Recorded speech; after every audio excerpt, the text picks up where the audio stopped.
नमस्कार बच्चों। आज हम हिंदी की पाठ्य पुस्तक साधना कक्षा 2 का पाठ नंबर 5 पढ़ेंगे, जिसका नाम है मधुमक्खी। तो बच्चों, क्या नाम है? मधुमक्खी। ये एक छोटी सी कविता है। तो कविता को पढ़ते वक्त हमें ये भी जानना है कि प्रत्येक पंक्ति में क्या कहा जा रहा है। तो आइए पढ़ना स्टार्ट करते हैं। नन्हे पर वाली मधुमक्खी दूर दूर तक जाती है। तो क्या कहते हैं कवि इसमें? नन्हे पर वाली, यानी मधुमक्खी के पर छोटे छोटे होते हैं तो उनको नन्हे कहा जाता है। तो नन्हे पर वाली मधुमक्खी दूर दूर तक जाती है, यानी बहुत दूर तक घूमती है वो। दिन भर देखो जाने कितनी लंबी दौड़ लगाती है, और वह दिन भर पता नहीं कहाँ कहाँ घूमकर आती है। बाग बगीचे घूमती रहती। अब बच्चों, जब वो घूमती है तो कहाँ कहाँ घूमती है? बाग बगीचों में सिर्फ। क्यों? क्योंकि उसको फूलों का रस चूसना होता है। तो वह बाग बगीचे घूमती रहती, फूल फूल मंडराती है। बाग बगीचों में घूमकर एक फूल से दूसरे फूल, दूसरे फूल से तीसरे फूल, तो फूलों पर ही घूमती रहती है।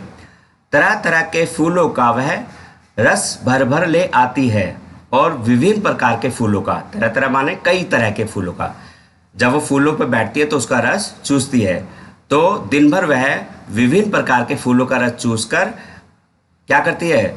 अपने घर आ जाती है, ले आती है। रहती जुटी काम में दिन भर, रस से शहद बनाती है।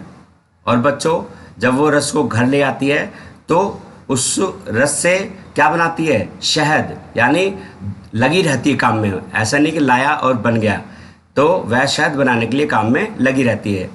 और शहद को रखने के लिए छत्ता बड़ा सजाती है। और जब वो शहद बनाती है तो उस शहद को रखने के लिए जगह भी चाहिए, तो वो कहाँ रखती है? छत्ते में। कहाँ रखती है बच्चों?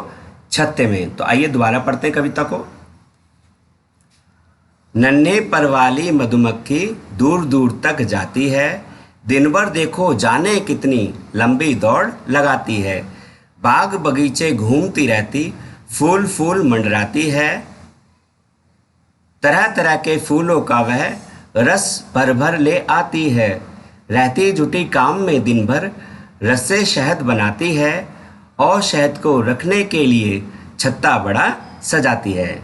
तो बच्चों, इसी कविता को अब आपको कम से कम 2 बार खुद पढ़ना है, और पूरी कविता आपको मुंह जबानी याद होनी चाहिए।